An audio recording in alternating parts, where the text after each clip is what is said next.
you can see me. It does. It should kick it back in. Let me check. Whoops.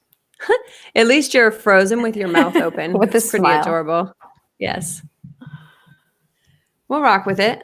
All right. It's a little slow. Even if the audio is still there, it's totally fine. So don't stress it too much because we're going to put it on the podcast and we're just going to rock with it. Let's do it. Party hardy. Yay! Lee Noto is in the building. Ladies and gentlemen, boys and girls, my name is Ta. My name is Cole. And we are Ta Cole, and this is Mentor in the Mirror podcast. Your favorite COVID couple. I'm not. No, we don't have COVID. Is that you and Lee? No. What? Oh. That would what? I don't know what you're talking about, man. That's what we're really talking about today. Yeah, exactly. I'm saying, can I watch? No, my thing this week has now been that, like, when I make a comment about something, it's like that was so pre-pandemic because everything's different now. So if someone asks me a question, I'm like, oh no, that's so pre-pandemic. So last season. So last year. Lee, so one thing I'd love to dive in with you today, for anyone that is just meeting you for the first time, you are a master of connecting with people and helping illuminate their personal intimacy and just the experience of getting to know themselves in relation to other people. At least that's my experience of you. So could you give a little bit of, just some context so as people are tuning in and watching, they can know a little bit about you before we dive into some more conversation? Absolutely. Ooh, where to begin? So my favorite thing in the whole wide world is getting to know people and holding a space for them to get to know themselves in a way that they might not have thought possible. And that happens through multiple layers of intimacy with oneself, and then allowing someone in to that discovery and creating intimacy with others. So I really love looking at intimacy through the lens of play and pleasure, and also through the lens of communication and some of the things that we really have to roll our sleeves up for that cause us to really evolve and grow as humans. So for those people who are very unfamiliar with the realm of intimacy, how would you define intimacy? Ooh, sure. So intimacy, and here's what I'll say, and this is a confusion that I had for quite some time. I really confused intimacy and sexuality and sensuality and sex. So I thought for the longest time that in order to have intimacy with someone, that meant that we had to be in a romantic partnership and we were going to be having sex. And I only discovered in my late 20s that that wasn't actually the case. And so what I view intimacy as now is the ability to see others deeply, to understand them and to know them and to hold a space of unconditional love for them, and to allow others into my life to see me and know me in the same way with whatever may come up and out. Thank you. Yeah. So in a time like now, I think that it's a huge opportunity for people to explore what intimacy even means to them, to the people in their life. Do you have any tools you're sharing with clients and people that you work with about the exploration of intimacy and isolation? Because it's almost the perfect opportunity to explore something that we're in such polarity of as far as belief. Yeah, absolutely. So first things first, I'll share what I've heard so many couples come to me for, which is how the hell do I sit here in this home with my partner and not bite their head off? So for a lot of people, they're in the place of doing damage control right now. For those that might not have been armed with some of the communication skills, because we don't generally have to spend this much time together. And a lot of these issues aren't forced to the surface because we have other things to distract us, like our day jobs and friends and hobbies. And now that all of those things have dissolved away, we're left with the bread and butter, which is all of the issues that have gone unresolved. So first thing I've been sharing with people is how are we creating a space to work through some of those issues that are inevitably coming to the surface. And I'll share an example from my life because I've had to innovate throughout this time. I mean, I am saying this because I've experienced going through all of the tools in my toolbox and thinking, what the hell? I've literally used every tool. Now what? And it felt like I was at a breaking point in my relationship throughout this time even. And so I had to get creative. And what I realized during this time is that what was happening in conflict that caused me to shut down and that caused me to go into a freeze response where I would completely go blank and numb is that I didn't feel safe. And yes, I knew cognitively that I was physically safe and that I wasn't going to be harmed physically. But physiologically, my body didn't feel safe to open up and to remain in a place of vulnerability and connection with my partner. So first thing I've been sharing with people is, one, create that sense of safety for yourself. And how I did that was I would immediately lay my hands on my body. And I would let myself know, I'd literally say, as if I were saying to a child, AKA my inner little girl, you're safe, you are safe. And I would say it as many times as I needed to hear it, with no care for what my partner thought. And there were even times when I would go hop into another room and I would wrap my arms around myself and I'd rock my body as if I were rocking a child. And I would say, you are safe, I love you, I've got you. Everything's going to be okay. 4 simple phrases that a child could understand, because we're not in intellectual cognition in these moments of, hijacked amygdalas.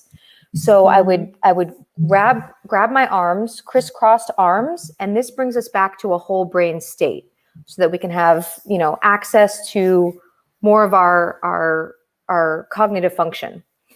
And then once we determine that we're safe and once we actually feel safe to proceed, then coming back into the communication with someone and really asking, okay, what is it that I need? What is it that I need right now? And making a clear statement for that. Hey, if we want to proceed in this conversation, what I need right now is for us to lower our voices 3 notches. Is that something that you can agree to?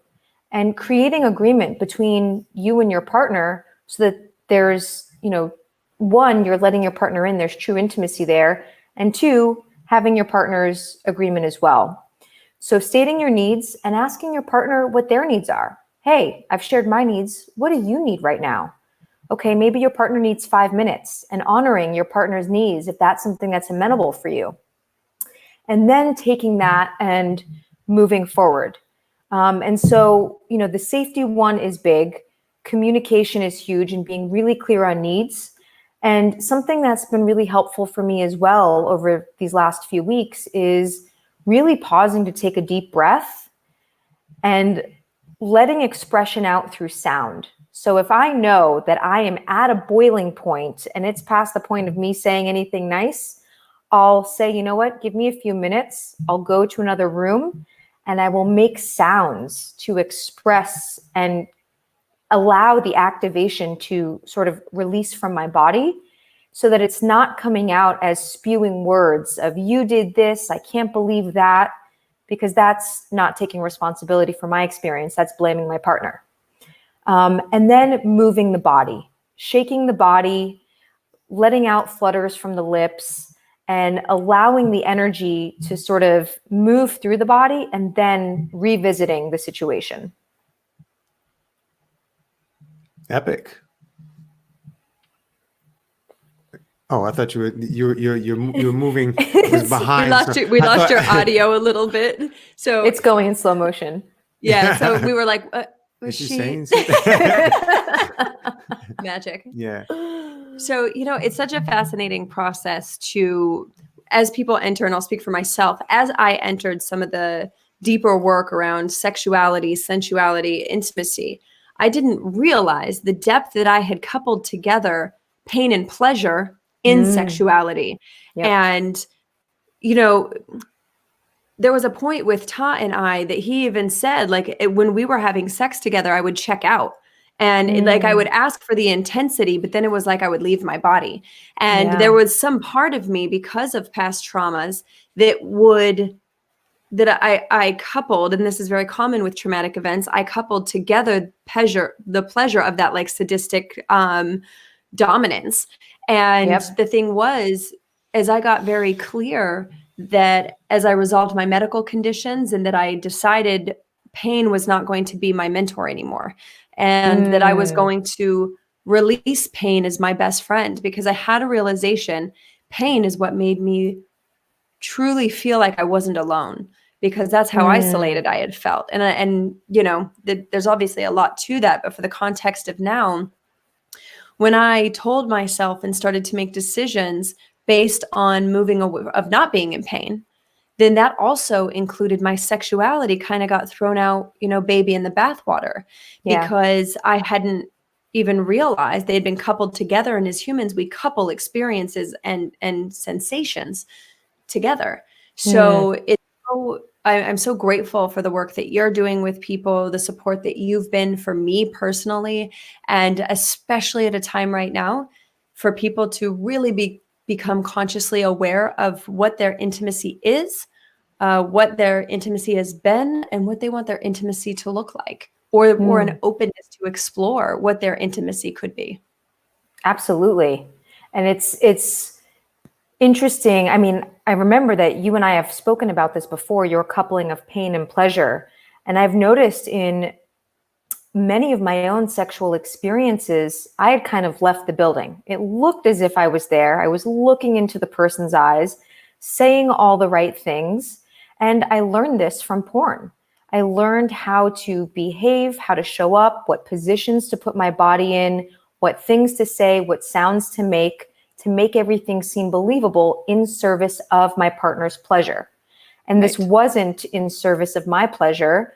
And, you know, granted, I experienced a lot of pleasure in my life, and I was not present for a lot of my sexual experiences. And something I discovered the other day is a beautiful technique that really allows our masculine and feminine to meet each other within ourselves. And I'll share that with you all.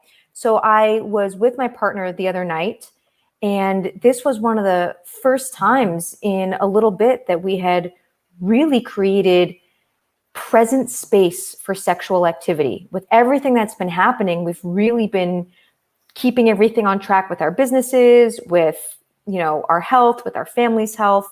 So our priorities had shifted. And so when we came together the other night, I found that I was tense in my body and that I wasn't present. I was thinking about the things I needed to do after.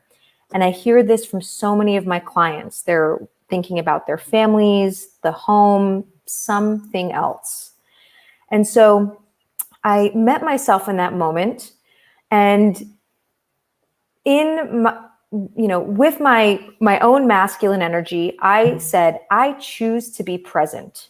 I am choosing to be present. And for a moment that felt constricting for me, because I thought, oh my gosh, well, that must mean I'm wrong right now. If I'm not present, I've got to change. I've got to do something else. And then my feminine side swept in and said, okay, take your time, do it whenever you're ready. And then my masculine came back and said, and know that we've already made the choice to be present. So whenever you're ready, the choice is there. And in the next few minutes, I completely forgot that I'd even had that internal dialogue. And all of a sudden I was present, because there was space for my body to do as it wanted. There was space for my attention to go where it wanted, knowing that I was going to make the choice to be present and be there with my partner. And it was a profound experience to have in that moment that felt both powerful and spacious at the same time. I love it. So from your perspective, what are some of the things that you invite people to be mindful of right now in this isolation? Because we are creating current conditionings that for some people will extend for years and maybe even the rest of their life. So what are some things that people can be doing now to just to be present and to create intimacy currently, even if they're in isolation? Yes. So you're right. We are forging a lot of new normals now because we're operating in a completely different paradigm. And who knows what this will look like once we're on the other side of this. So the best, tips that I can give are: one, relentlessly check in with self, relentlessly ask, what is it that I need? What will allow me to feel safe right now? What is coming up for me and what's underneath that? So really checking in with self. Two, keeping touch alive. If you are home with others, keeping touch alive when it feels appropriate to be in close proximity. Now, again, really honoring your alone time and taking that space for yourself because we're in such close proximity with those we're at home with, and allowing there to be time for affection and physical touch, whether that's with a partner or with other family members, so that our bodies can continue to habituate what it feels like to be in close proximity with people in a loving way. Because a lot of times when we are out and about, when we're meeting up with friends, we're hugging people, we're sitting close to people at dinner over drinks.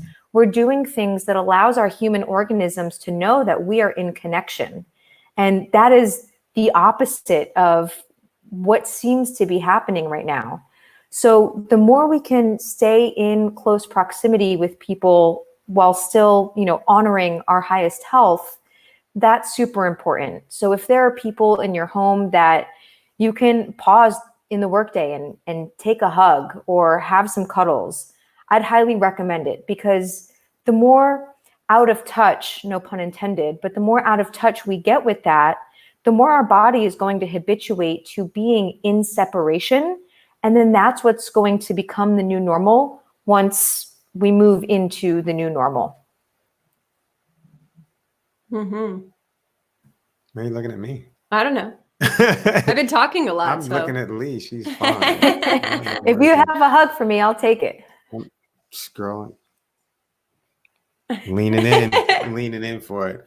So, Lee, we do a lot of work with people around intimacy too. And we've established something that we call the roadmap to intimacy.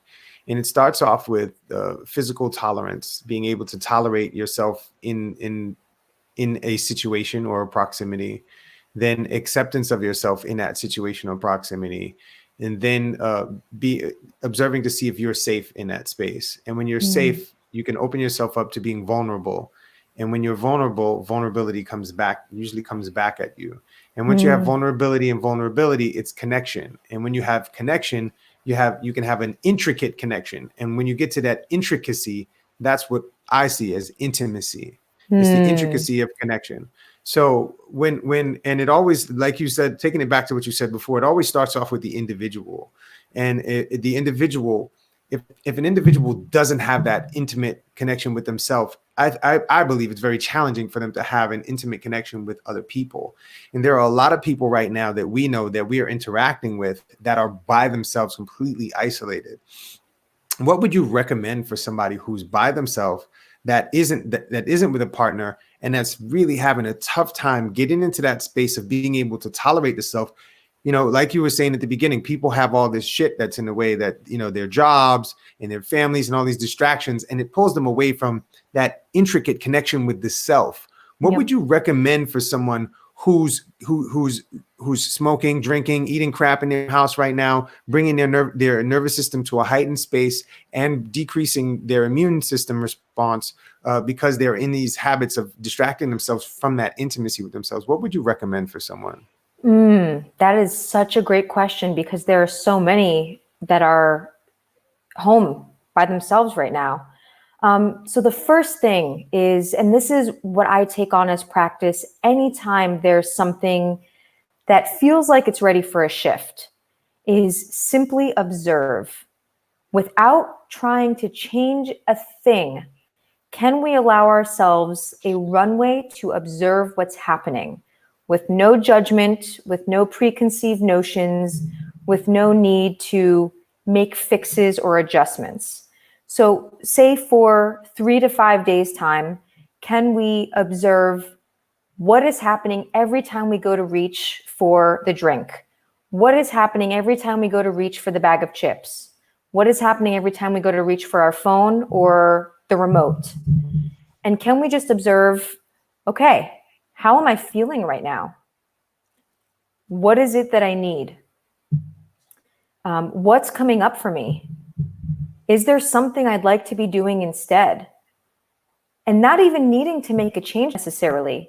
And even for that 3 to 5 days, if you want to still go and grab for the remote after, grab for the remote, but simply allowing a space, a small space in which there is a question asked that can then, going forward in time, create the possibility for a different choice. And so, it's easy, especially when we haven't learned to create that intimacy with ourselves, to immediately go into self-judgment and self-criticism. But if we can take a step back from that and we can simply observe as the witness, as somebody who's peering in from a window and just watching someone do something with no attachment as to what this person does, then we can start to get curious.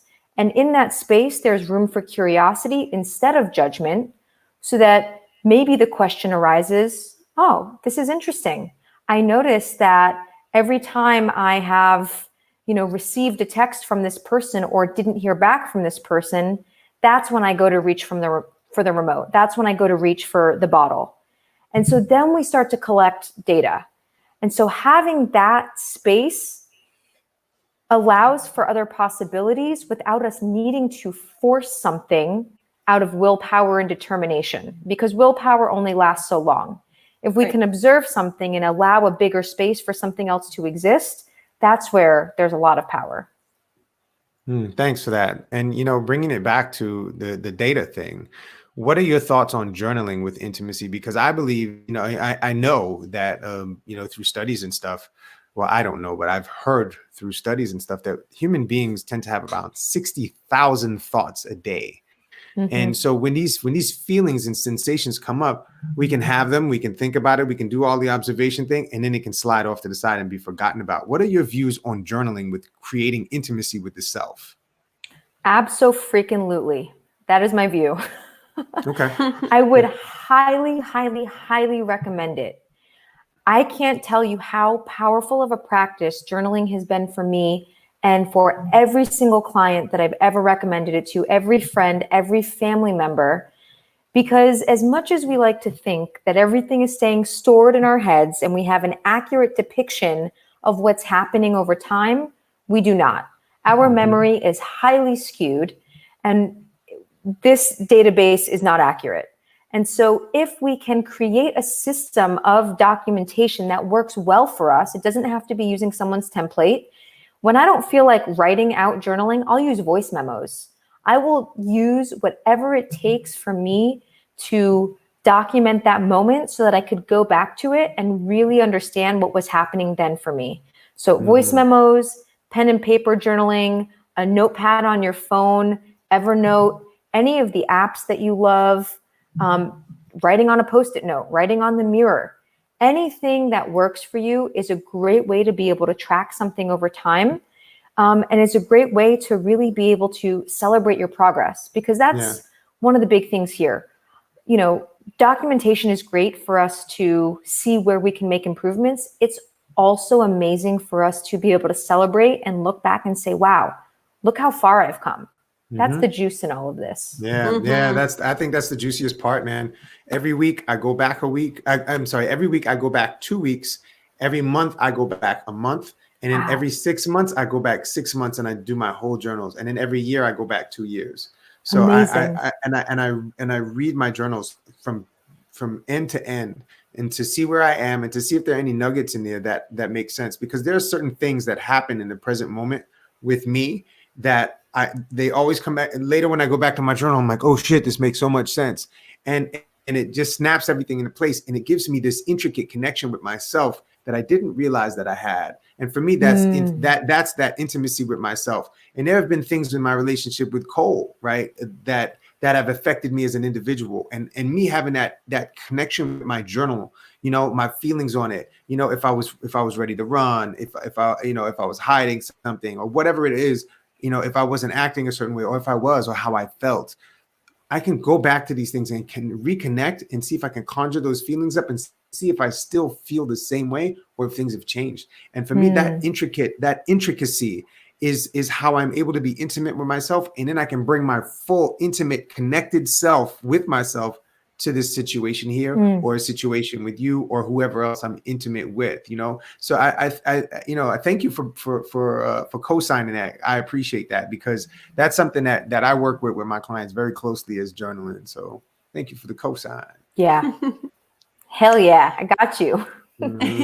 Yeah. So Lee, for anyone listening right now that maybe they're surrounded by people, maybe they're still feeling very isolated in spite of being surrounded by people, if they were to stand in front of the mirror, what are some questions that they could ask themselves to explore intimacy from your perspective, since this is Mentor in the Mirror podcast? I love it. Oh my gosh. I am such a fan of mirror work, first of all. And I know y'all are huge proponents of it. It is super powerful. So for anyone listening who has not tried or explored mirror work, I highly recommend it. And Ta and Cole have plenty of amazing resources on mirror work. So here's what I would recommend. First off, keep it simple. Looking in the mirror and saying, hi, how are you? We often ask people that question superficially, either waiting to get through the answer so we can speak, or not really listening truly for how they are. And a lot of times we'll say, oh, I'm good. How about you? And maybe we're not good. Maybe we're really feeling challenged by something. So looking in the mirror and saying, hey, how are you? And then following that up with, no, really, how are you? Asking the double question to get one layer deeper and saying, what lit you up about today? What felt challenging about today? And starting with questions that feel accessible, because a lot of people haven't had the great fortune of doing mirror work, and it can feel pretty intense at first to be there with yourself in a way that maybe people haven't been with themselves before. So asking any question that will allow you to feel at ease in your body and come back home to yourself while gazing at yourself in the eyes. And then following that line of questioning intuitively. And this is a question I always ask myself, and I always invite clients to ask themselves, is what do I need right now? Especially while all of this is happening, you know, and even before this, we weren't taught how to reconcile or communicate our needs. So what do I need right now? That might be as easy as I need to sit down on this toilet because I got to pee, or I need to go get a glass of water, or I really need to reach out to a friend because I am in a place of suffering right now and I really need someone on the other end of that phone to walk me through this. And when we ask that question, it creates a space for possibility for us to acknowledge that it's okay that we have needs, and it's okay that we get them met, and that we make requests for those needs to be met. So what do I need? What would light me up right now? What do I want to contribute to someone right now? So if we're beyond the place of getting our needs met, what can I contribute? What can I contribute to myself? What can I contribute to others? Who do I want to reach out to? And then following the line of question intuitively and taking the time to ask questions that maybe we'd want to know from ourselves that we haven't taken the time to inquire. Thank you. Yeah. Wow. I mean, that's a lot to, I mean, we actually in a short period of time brought, I think, a lot of acquisition maybe too. Well, we'll see how it goes. Lee, where can people get in touch with you if they would like to explore further about intimacy, or what intimacy is, or what it could be? What's the best way to reach you? Yes. So the best way to reach me is at untamedintimacy.com. And I'm super excited to share that I'm going to be launching a free masterclass this Saturday, April 4th at 3 p.m. Central Time. And so if any of this piques your interest, and I'm sure it does, then join me there, because I'm going to be doing a deep dive into what creates untamed intimacy and how to create that in your relationship now, especially during this time. And then, of course, you can find me on Facebook, Noto, and Instagram at Noto_. I would love to hear from you all. Awesome. Well, thank you. And before we go, I want to give a special shout out to one of our listeners. Her name is Margie Rojas, and she follows us on Instagram. She listens to all the podcasts. She's watching right now on Facebook. Thank you for your support. We really, really appreciate you, and we appreciate you checking in and all the feedback that you've given us, sister. Thank you for who you are and what you are, and thank you for taking all of the information in that we've been delivering. We really appreciate you. And so I just wanted to say that. And thank you, Noto, for joining us and for being so beautiful. My gosh, you're so easy to look at. And and for being so brilliant. I love how my conversations with you have been epic every time. So thank you so much. I love you tremendously. My name is Ta. My name is Cole. We are Ta Cole, and this is the Mentor in the Mirror podcast. If you love this, and we know you did, please rate, review, subscribe, share it with a friend. Tag us on Instagram, and yeah, man. And all that jit. I would say all that jazz. That almost came out. Anyways, thank you so much, everyone, for listening, watching, and all that jazz. We love you. Be free.